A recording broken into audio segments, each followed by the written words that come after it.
welcome to the third episode of the TechCast, brought to you by Tech Researchers Club and Voice at VIT Chennai. So, do we really know about our universe yet? Here I have Ayush to answer your question. Hi Ayush. Hi, my name is Ayush Upadhyay and I'm from Tech Researchers Club VIT Chennai. Alright, so this question, do we really know our universe yet? What do you think about it and what exactly are we going to talk about today? So far, not so much. And that's why we're going to talk about our latest efforts in knowing our universe, the James Webb Space Telescope. So, with the launch of one of humanity's most expensive science experiments, the James Webb Space Telescope, we hope to get data that we couldn't observe earlier due to technological limitations. And we had hoped that that data would be an extension to our current cosmophysical models. But instead, it has posed some serious contradiction to our existing conjectures, like the way our current model predicts the state of the very early universe and the current method that we have of measuring distances in space. Okay. So, with this telescope, what do we know so far? What have we come to understand? Yeah, so very shortly after the birth of the universe, it was a hot ball of plasma. It was nearly infinitely dense and infinitely hot. And as the universe cooled down, the first subatomic particles could interact with each other, and we saw the first atoms come to life, which were the hydrogen and helium atoms, and that's why they're the most abundant in this universe. So, as the universe further cooled down and expanded, according to predictions, nearly after 150 million years after the Big Bang, we saw the first stars, and after 500 million years, we saw the first protogalactic structures. And for decades, we have used Cepheid variable stars and supernova to measure distances in space. What are Cepheid variable stars? I've never really heard about So, it. Cepheid variable stars is a type of star that pulses between its bright and dim cycles, and we know a lot of stars that do that for all sorts of reasons. But in the case of Cepheid variable stars, it's due to helium gas. So, when the helium gas gets heated up, it becomes opaque. So, when it becomes opaque, it blocks the light of the sun, and it appears dimmer to us. And when it gets cooler, it becomes transparent and the star appears brighter. Now, the property of Cepheid variable stars that is the most valuable to us astronomers is that there's a direct correlation between the time period it takes from one bright to dim cycle and the maximum brightness it achieves. So, if it achieves a higher brightness, it's going to take longer. And the problem posed with using stars as a way to measure distances earlier is that their proximity to Earth really influences their brightness. So if they're closer to the Earth, they're going to appear brighter, and if they're farther away, they're going to appear dimmer. But with Cepheid variable stars, we know how bright it's going to be by studying their time period oscillations. So we can accurately predict the distances using Cepheid variable stars. And the second way that we use to measure distances is the cosmic microwave background. And it is derived from our current model of the universe, which is the lambda CDM model. The lambda stands for the dark energy and CDM stands for cold dark matter. So, cosmic microwave background is the oldest light that we have observed since the Big Bang, and it has some bright red and blue spots. So, the red spots depicts the places where the universe was hotter, and the blue spots depict the regions where it was cooler. So, from these red and blue spots, we can calculate the redshift of the light, which is the stretching of light as it passes through the expanding fabric of space and time. So, if we know at what speed something is going in what direction, we can accurately predict its position at a particular interval or instant of time. But these two ways of measuring distances have been observed to show deviances from one another. And this begs the question, which one of them is right?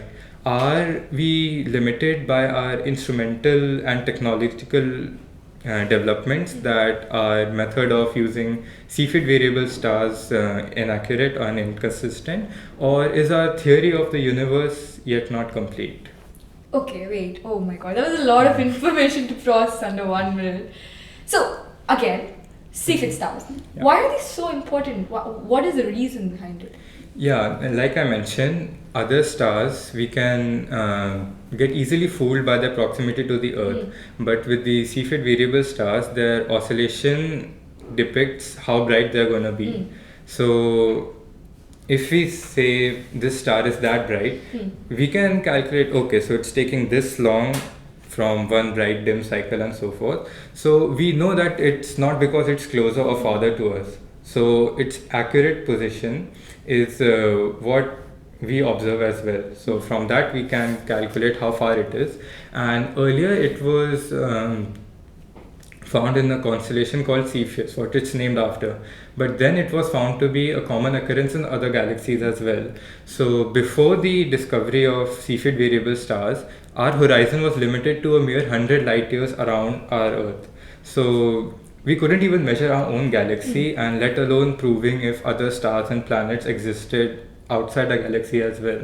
But with these discoveries and also supernova type 1a discoveries, because those supernova always go off with constant brightness. So it's the same thing, that we know how bright it is and it's not dependent on how far it is. So it's a more accurate way of measuring, and from that our horizon went from 100 light years to nearly infinity. Okay. So again, talking about the deviation that you mentioned earlier. Yeah. What is causing the deviation? What's the reason behind it? So the most plausible explanation yet that we've come up with is, again, our technological limitations. We've primarily used the Hubble Space Telescope to carry out these observations, but the thing is, if a star is behind a Cepheid variable star or around it, it can influence its brightness on it. So even though it appears to be brighter, the other stars could make it even brighter. It's still not related to how far it is, but the stars, it's better. yeah, the stars make it appear brighter. And the resolving power of telescope is directly proportional to the mirror it has. Now, Hubble telescope only has a 2.4 meter squared mirror, so it's not that great at resolving the stars. So that's the most plausible explanation we've come up with so far. So then how does JWST contradict our assumption? So first of all, JWST is a more advanced telescope, and it has a mirror nearly 10 times the size of Hubble. So it has a much higher resolving power, and it can differentiate the Cepheid variable stars and the other stars. Now, by the stroke of luck, from a mission that wasn't focused on Cepheid variable stars, we got the data of the same patch of the sky that the Hubble was observing earlier. Now, the data that we got from JWST was nearly identical to the one we got from Hubble, with minor deviances, but the relation of the time period and oscillation was the same. So it couldn't have been the inaccuracies of our instrument, which means the current model of our universe that we have adopted, that accounts for a number of things and makes really accurate predictions, is not yet complete. Oh God. Okay. So what else do you think would be, how do I put it? What else is more knowledgeable? Like, what else do we have to know about this, about the universe? Because I don't think what we just talked about would cover the entire topic. Yeah, one more thing. Our current model also predicted about the history of the universe. So, like I said, we had imagined protogalactic structures and dust influenced by gravity entangled with dark matter to be forming these structures that would later become really organized galaxies. But we predicted them to be in existence around 500 million years after the Big Bang. But the JWST can see as far in the past as 300 million years after the Big Bang. So we expected those structures to be forming. And that data would have been really useful for us, because that would have been an insight on how galaxies are actually formed. But what we saw was fully formed and structured galaxies like the GLZ13 or the Schrodinger's galaxy. So these galaxies were existing way before than we had imagined them to. So that was another flaw in our model of the universe. The galaxies seemed much brighter, they seemed more massive, the redshift was more, and all these things were not accounted in our current model. But here's the interesting part. When you take the JWST, the observations it made, it didn't use spectroscopy, but instead it used photometric observations, which is basically means that you're observing a galaxy under different color filters. Since I mentioned it was from another mission, so it was debatable whether how accurate that data was. So there was a glimmer of hope for our good old model, but then the ALMA satellite array in Chile confirmed those predictions. So another disappointment. So, what it is it the lack of dust that seemed the galaxies to appear brighter? Did the high temperature and pressure environment of the early universe influence the high star formation rate? Is our current model even complete yet? And if it isn't, then we might unlock a whole new branch of physics that we don't even know exist yet. So new theories, new theorems, new laws, new equation, new numerical in our tests, sadly.